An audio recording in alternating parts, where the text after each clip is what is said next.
चलिए साथियों, स्वागत है आपको अपने परिवार सक्सेस विजन ऑनलाइन एकेडमी में।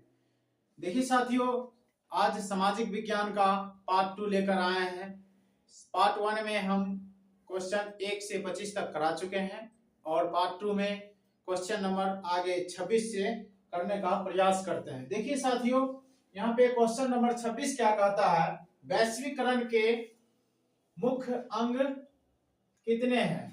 वैश्वीकरण के मुख्य अंग कितने हैं? देखिए साथियों, यहाँ पे ऑप्शन दिया रहेगा। ऑप्शन ए में है 1, ऑप्शन बी है 2, ऑप्शन सी है 3, ऑप्शन डी है 5।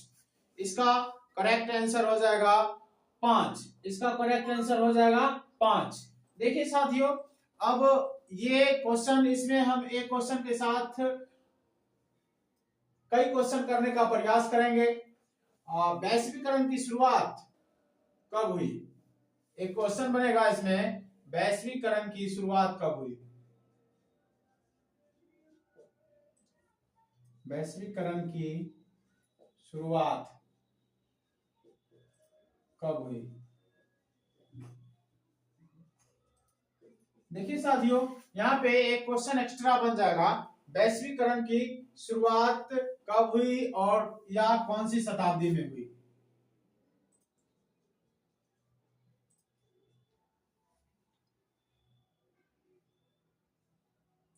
कौन सी शताब्दी में हुई? जगह की कमी है इसलिए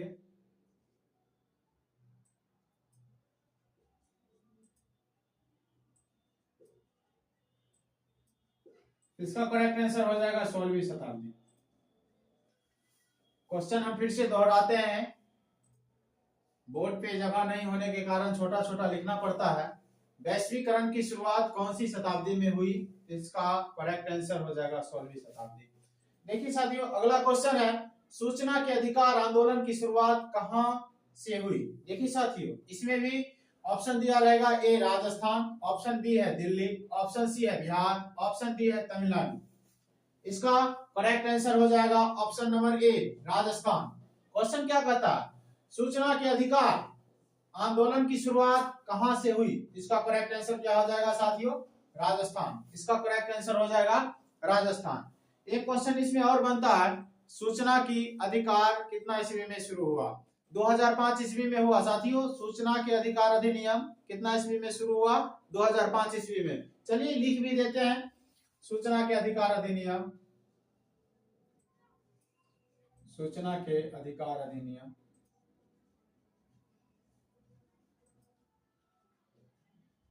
अधिनियम की शुरुआत 2005 ईस्वी में हुई। चलिए आइए साथियों, क्वेश्चन नंबर 28। क्वेश्चन नंबर 28 कहता है, भारत के किस स्थान पर पहला परमाणु ऊर्जा केंद्र स्थापित किया गया था? ये पहला परमाणु ऊर्जा केंद्र स्थापित की बात है सर। देखिए इसमें ऑप्शन ए है नागपुर, दूसरा ऑप्शन है तारापुर, ऑप्शन सी है राणा प्रताप सागर, ऑप्शन डी है नन, यानी इनमें से कोई नहीं। इसका करेक्ट आंसर हो जाएगा बी तारापुर। इसका करेक्ट आंसर बी हो जाएगा तारापुर, जो महाराष्ट्र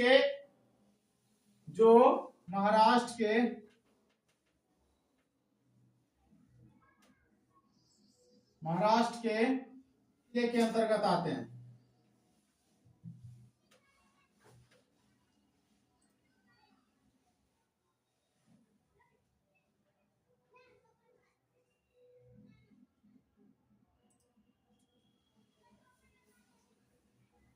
देखिए अगला क्वेश्चन कहता है, विश्व में सर्वप्रथम मुद्रा की शुरुआत कहां हुई?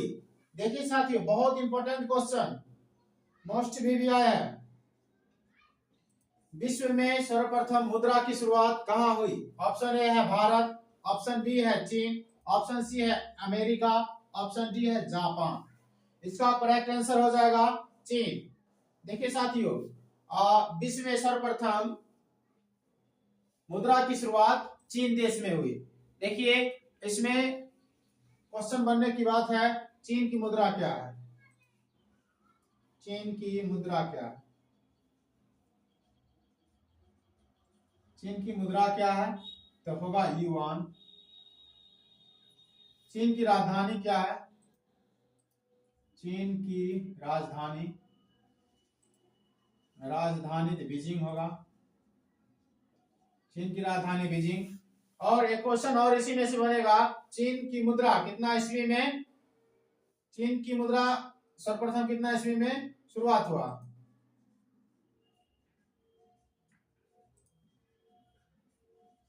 शुरुआत, इसका आंसर हो जाएगा 1903। इसका आंसर हो जाएगा 1903। अगला क्वेश्चन कहता है लंदन में अनिवार्य प्राथमिक शिक्षा कब लागू हुई? इसका करेक्ट आंसर होगा 1870। लंदन में अनिवार्य प्राथमिक शिक्षा कब लागू हुई? इसका करेक्ट आंसर हो जाएगा 1870। और भारत में शिक्षा की बात की जाए तो अनुच्छेद 21 के अंतर्गत 6 वर्ष से 14 वर्ष तक के बच्चों को मुफ्त में शिक्षा दिया जाता, मुफ्त में शिक्षा दिया जाता, शिक्षा दिया जाता है।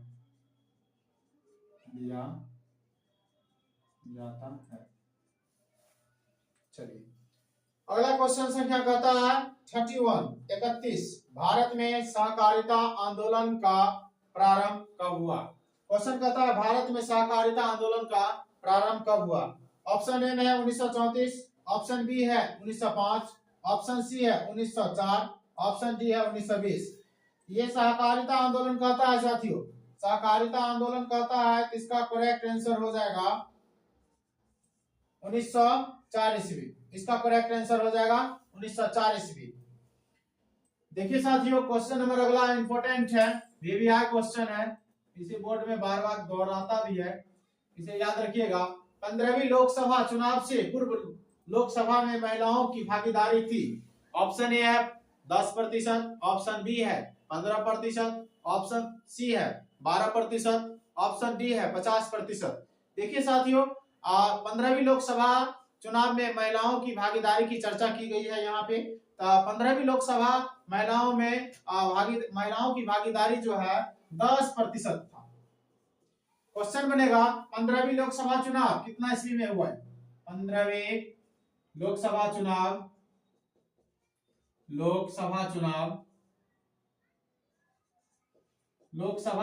2009 में हुई। 2009 में 15वीं लोकसभा चुनाव कितना ईस्वी में हुई साथियों? 2009 में।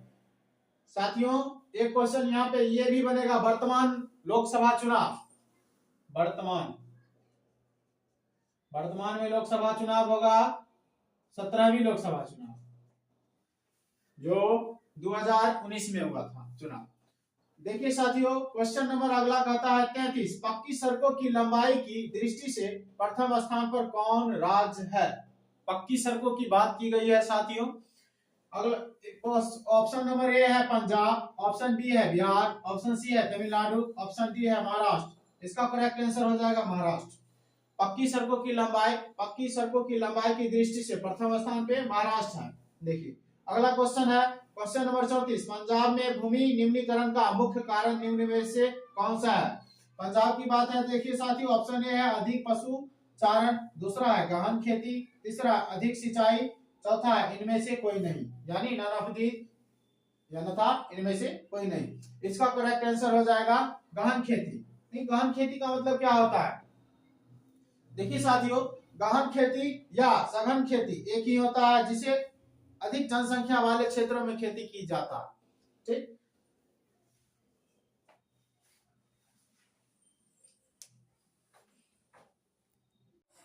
चलिए साथियों अगला क्वेश्चन करने की तैयारी करते हैं। देखिए क्वेश्चन नंबर अगला जो क्वेश्चन संख्या 35 है, क्वेश्चन नंबर अगला जो क्वेश्चन संख्या 35 है। क्वेश्चन क्या कहता है सेडेवा का युद्ध किसके बीच हुआ था? मोस्ट इंपोर्टेंट क्वेश्चन है। देखिए साथियों मोस्ट वीवीआई क्वेश्चन है। क्वेश्चन क्या कहता है सेडेवा का युद्ध किसके बीच हुआ था? ये देखिए साथियों ये दो देश के बीच युद्ध हुआ था। ऑप्शन ए दिया हुआ है फ्रांस और पर्सा। ऑप्शन बी दिया हुआ है पर्सा और ऑस्ट्रिया। ऑप्शन सी है रूस और ऑस्ट्रिया। ऑप्शन डी है चीन और ऑस्ट्रिया। यहाँ दो देशों के बीच संबंध बना के दिया हुआ है 4 ऑप्शन में। इसका करेक्ट आंसर हो जाएगा फ्रांस और पर्सा, जो ऑप्शन ए में है, इसका करेक्ट आंसर हो जाएगा ऑप्शन ए, जो ऑप्शन ए में दिया गया है फ्रांस और पर्सा। देखिए साथियों, यहाँ पे ये भी पूछ लिया जाएगा जो सेडेवा का युद्ध कितना ईस्वी में हुआ, सेडेवा का युद्ध कितना ईस्वी में हुआ। चलिए साथियों, हम इसे लिखते हैं। सेडेवा का युद्ध कितना ईस्वी में हुआ या कब हुआ। सेडेवा का युद्ध कब हुआ। इसका आंसर हो जाएगा करेक्ट 1 सितंबर 1870 ईस्वी में। सेडेवा का युद्ध कब हुआ साथियों? 1 सितंबर 1870 ईस्वी में। चलिए साथियों, अगला क्वेश्चन करते हैं। क्वेश्चन संख्या 36 कहता है बिहार में सबसे बड़ा नगर है। बिहार राज्य की बात है, बिहार में सबसे बड़ा नगर है। ऑप्शन ए लिया हुआ है मुजफ्फरपुर, ऑप्शन बी है पटना, ऑप्शन सी है राजगीर, ऑप्शन डी है बोध गया। देखिए साथियों, आप लोग को पता होगा बिहार की राजधानी क्या है? पटना। बिहार की राजधानी क्या है साथियों? पटना। चलिए, ये बच्चे से पढ़ के आ चुके होंगे। बिहार की राजधानी पटना है, और कोई भी राज्य की राजधानी उसी शहर को बनाया जाता है जहां की आबादी हो, जो क्षेत्र, जो स्थान विकसित हो, उसी क्षेत्र को राजधानी बनाया जाता है। ये जो है सबसे बड़ा नगर, इसका करेक्ट आंसर हो जाएगा पटना। सबसे बड़ा नगर कौन सा है बिहार में? पटना। चलिए साथियों, कहता है मजदूर संघ अधिनियम पारित कब हुआ। क्वेश्चन बहुत इंपॉर्टेंट क्वेश्चन है सर। मजदूर संघ अधिनियम पारित कब हुआ? Most VVI question, most VVI. मजदूर संघ अधिनियम पारित कब हुआ? बहुत बार इसे बोर्ड एग्जाम में पूछ लिया गया है। ठीक, देखिए साथियों, ऑप्शन है 1927, ऑप्शन बी है 1962, ऑप्शन सी है 1926, ऑप्शन डी है 1925। इसका करेक्ट आंसर हो जाएगा मजदूर संघ अधिनियम का करेक्ट आंसर हो जाएगा 1926 ईस्वी। 1926 ईस्वी। देखिए साथियों, ऑप्शन सी में दिया हुआ है। टिक करेंगे ऑप्शन सी को। ठीक, इसमें एक एक्स्ट्रा क्वेश्चन ये भी पूछ लिया जाएगा, मजदूर संघ अधिनियम पारित अधिनियम को देख रेख कौन सरकार करती है? इसका जो है क्या हो जाएगा? देख रेख राज्य सरकार करेगी। कौन करेगी? राज्य सरकार।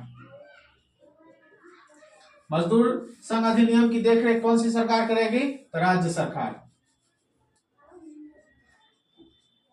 चलिए, अगला क्वेश्चन है गिरमिटिया मजदूर बिहार के किस क्षेत्र में भेजे जाते थे? देखिए, बहुत इंपॉर्टेंट क्वेश्चन है गिरमिटिया मजदूर। सबसे पहले जानेंगे साथियों, गिरमिटिया मजदूर होता क्या है? गिरमिटिया मजदूर होता क्या है? गिरमिटिया मजदूर का मतलब होता है जो सदा पन्ना पे औंठों का निशान लगा के उसे 1 साल के लिए कोई क्षेत्र में भेजा जाता था काम के लिए, उसी को हम लोग गिरमिटिया मजदूर कहते हैं। गिरमिटिया मजदूर अंग्रेज के जमाना में हुआ करता था साथियों। देखिए, ये जो है बिहार के कौन सी क्षेत्र में भेजा जाता है ये पूछ रहा है क्वेश्चन। तो ऑप्शन ए है पूर्वी क्षेत्र, ऑप्शन बी है उत्तरी क्षेत्र, ऑप्शन सी है पश्चिमी क्षेत्र, ऑप्शन डी है दक्षिणी क्षेत्र।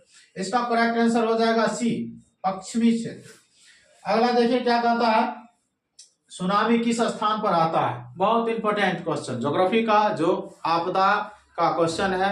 सुनामी किस क्षेत्र में, किस स्थान पर, अभी किस स्थान पर आता है? ऑप्शन ए है राजस्थान, ऑप्शन बी है आसमान, ऑप्शन सी है समुद्र, ऑप्शन डी है, ऑप्शन डी कहता है इनमें से कोई नहीं। चलिए, समुद्र आएगा। देखिए साथियों, ये सिलेबस का क्वेश्चन है जो आपदा से है, ज्योग्राफी का। इसका करेक्ट आंसर हो जाएगा समुद्र। ठीक ना? सुनामी कौन सी स्थान पे आता है साथियों? समुद्र में। सुनामी कौन सी स्थान पे आएगा साथियों? समुद्र में। चलिए, हम एक क्वेश्चन को 2 या 3 बार बोलते हैं जिसे आपको वीडियो देखने से याद हो जाएगा। और लिख लीजिएगा। 1 से 2 बार पढ़ने के बाद इन्हें आप लोग भूलिएगा नहीं, ऐसा हमें अनुमान है। चलिए अगला क्वेश्चन कहता है निम्नलिखित में से कौन सा राष्ट्रीय दल नहीं है। बहुत इंपॉर्टेंट क्वेश्चन है साथियों सिविक्स का। राष्ट्रीय जनता दल ये राष्ट्रीय दल है। राष्ट्रीय जनता दल ये जो है क्या है साथियों, राष्ट्रीय दल है। ऑप्शन बी कहता है बहुजन समाज पार्टी, ये एक राष्ट्रीय दल नहीं है, ये राष्ट्रीय दल नहीं है। ठीक, पार्टी ये भी जो है क्या है साथियों, राष्ट्रीय दल है। ऑप्शन सी क्या कहता है, भारतीय जनता पार्टी, भारतीय जनता पार्टी। ठीक, इसका करेक्ट आंसर होगा बहुजन समाज पार्टी। देखिए साथियों, भारत का राष्ट्रीय पक्षी है, बहुत इंपॉर्टेंट क्वेश्चन है, भारत का राष्ट्रीय पक्षी है। देखिए साथियों, बहुत इंपॉर्टेंट क्वेश्चन है, इन्हें हम लोग अच्छी तरीका से करेंगे और एक क्वेश्चन के साथ हमने जिस क्वेश्चन में जितना क्वेश्चन बनता है उसे हम लोग करते हैं। क्या साथियों, चलिए आगे हम इसमें बात करते हैं। भारत का राष्ट्रीय पक्षी है, आप लोग को भी पता होगा भारत का राष्ट्रीय पक्षी कौन है। देखिए साथियों, ये ऑप्शन ए है कबूतर, ऑप्शन बी है मोर, ऑप्शन सी है कोयल, ऑप्शन डी है शुतुरमुर्ग। बहुत इंपॉर्टेंट क्वेश्चन है, VVI पूछ लिया जाता, VVI बहुत बार पूछा हुआ है, मॉडल सेट में आप लोग देखिएगा बहुत बार पूछा हुआ है।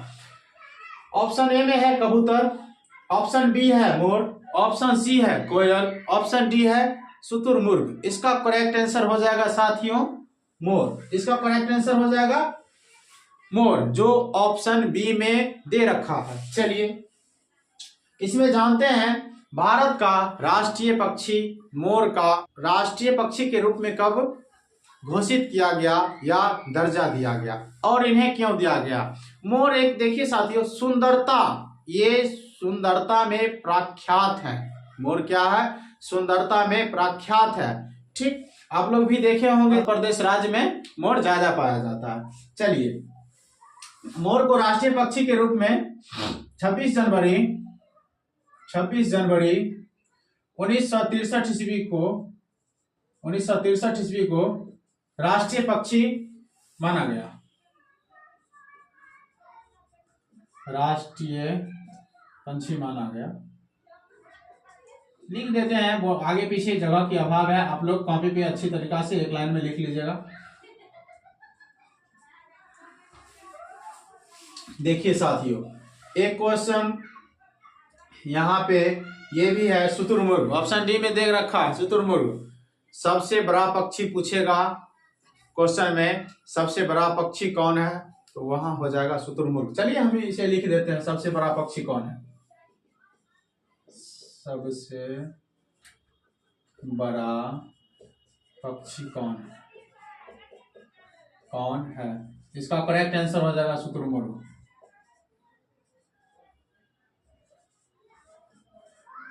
चलिए अगला क्वेश्चन है क्वेश्चन संख्या 42। मरुस्थलीय मृदा का विस्तार भारत के किस राज्य में होता है। देखिए साथियों, मरुस्थलीय बहुत इंपॉर्टेंट क्वेश्चन है साथियों। यहाँ पे ऑप्शन बना के दिया है, पूर्वी राज्य, दिशा की चिन्हित करके दिया गया है, पूर्वी राज्य, पश्चिमी राज्य, दक्षिणी राज्य, इनमें से कोई नहीं, यानी नन ऑफ दिस। चलिए मरुस्थलीय की बात होता है तो देखिएगा आप लोग, भारत के मैप में मरुस्थलीय राज्य किसे माना जाता है, तो राजस्थान को। भारत की मैप में आप देखिएगा तो पश्चिमी क्षेत्र में जो है राजस्थान पकड़ाता है, इसीलिए मरुस्थलीय राज्य जो है पश्चिमी राज्य को माना गया है।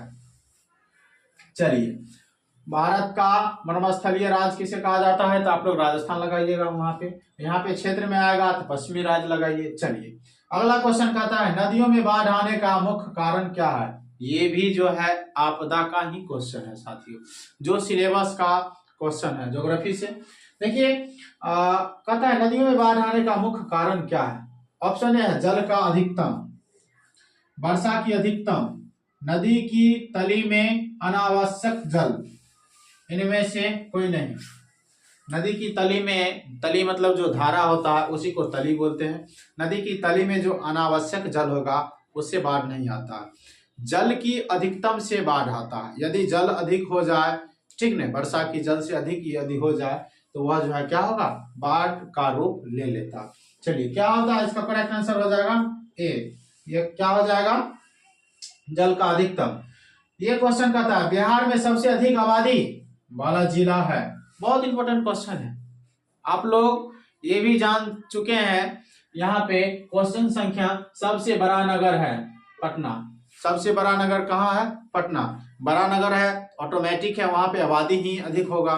क्या देखिए क्या कहता है, बिहार में सबसे अधिकतम आबादी है, तो ऑप्शन ए में है गया, ऑप्शन बी है राजगीर, ऑप्शन सी है पटना, ऑप्शन डी है इनमें से कोई नहीं। इसका भी करेक्ट आंसर क्या हो जाएगा साथियों, पटना। इसका भी करेक्ट आंसर क्या हो जाएगा, पटना। अगला कहता है कांवड़ झील स्थित है। कांवड़ झील स्थित है, ऑप्शन ए है दरभंगा में, ऑप्शन बी है मुजफ्फरपुर में, ऑप्शन सी है बेगूसराय, ऑप्शन डी है मुजफ्फरपुर। इसका करेक्ट आंसर हो जाएगा बेगूसराय। मीठे पानी की झील के लिए ये बेगूसराय कांवड़ झील है। ठीक, चलिए साथियों क्वेश्चन नंबर अगला करते हैं 46। क्वेश्चन नंबर 46 कहता है रूसी क्रांति के समय वहां का शासक कौन था। बहुत इंपॉर्टेंट क्वेश्चन है जो बोर्ड एग्जाम में पूछा जाता है। रूसी क्रांति के समय वहां का शासक कौन था। देखिए साथियों, रूसी क्रांति सबसे पहले जानेंगे कब हुआ। रूसी क्रांति कब हुआ, रूसी क्रांति कब हुआ, कब हुआ। एक क्वेश्चन के साथ अनेक क्वेश्चन करते हैं, जिसे आप लोग याद रखिएगा, कॉपी में लिख लीजिएगा, जो बोर्ड एग्जाम में काम आएगा। रूसी क्रांति 1917 ईस्वी को हुआ था। रूसी क्रांति कब हुआ था, 1917 ईस्वी को। ठीक, देखिए अगला क्वेश्चन है क्वेश्चन संख्या 47। रंपा विद्रोह कब हुआ था। बहुत इंपॉर्टेंट क्वेश्चन है साथियों, रंपा विद्रोह कब हुआ था। रंपा विद्रोह देखिए साथियों, ऑप्शन दिया हुआ है ए 1917, ऑप्शन बी है 1916, ऑप्शन सी है 1917, ऑप्शन डी है 1925। इसका करेक्ट आंसर हो जाएगा ऑप्शन बी, रंपा विद्रोह 1916 ईस्वी में हुआ था। ठीक, चलिए साथियों अगला क्वेश्चन देखिए क्या कहता है। निम्नलिखित में कौन प्राकृतिक आपदा है। ठीक, निम्नलिखित में कौन प्राकृतिक आपदा है। देखिए क्वेश्चन है निम्नलिखित में कौन प्राकृतिक आपदा है। ऑप्शन ए है आग लगना, ऑप्शन बी है बम विस्फोट, ऑप्शन सी है रेल दुर्घटना, ऑप्शन डी है भूकंप। हमने पिछले वीडियो में बता चुके हैं आपदा कितने प्रकार के होते हैं। आपदा देखिए साथियों दो प्रकार का होता है, प्राकृतिक आपदा और मानव जनित आपदा। प्राकृतिक आपदा जैसे हो गया भूकंप, बाढ़, सुखाड़, सुनामी, ये सब प्राकृतिक आपदा हो गया। और मानव जनित आपदा बम विस्फोट, आग लगना, रेल दुर्घटना, ये सब हो गया मानव जनित आपदा। ठीक, यहाँ पे बम विस्फोट, आग लगना, रेल दुर्घटना, ये सब क्या है, मानव जनित आपदा है। ये सब क्या है, मानव जनित आपदा।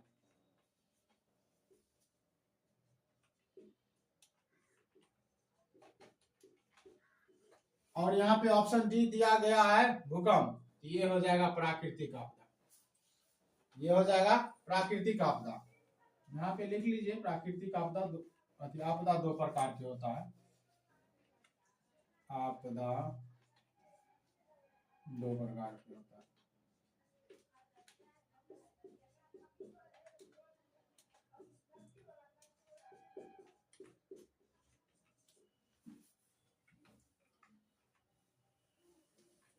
क्वेश्चन संख्या अगला 49 कहता है भारत के किस राज्य का आय सर्वाधिक है। Option A Bihar, option B Punjab, option C Goa, option D Haryana.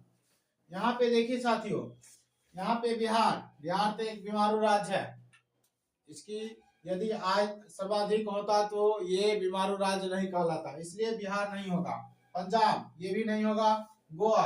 Goa सबसे छोटा राज्य है भारत का और इसका आय सबसे अधिक है, इसलिए इसका करेक्ट आंसर हो जाएगा गोवा। देखिए साथियों गोवा राज्य का गठन कब हुआ। एक क्वेश्चन है गोवा राज्य का, गोवा राज्य का गठन कब हुआ? इसका करेक्ट आंसर हो जाएगा 30 मई। चलिए नेक्स्ट क्वेश्चन करते हैं।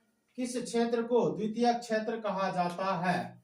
देखिए यहाँ पे जानेंगे, क्वेश्चन ये भी पूछता है प्राथमिक क्षेत्र कौन सा है। ऑप्शन में देगा सेवा क्षेत्र, ऑप्शन में दे देगा उद्योग, ऑप्शन में दे देगा कृषि, ऑप्शन में दे देगा इनमें से कोई नहीं या इनमें से सभी। तो प्राथमिक क्षेत्र के अंतर्गत देखिए साथियों, प्राथमिक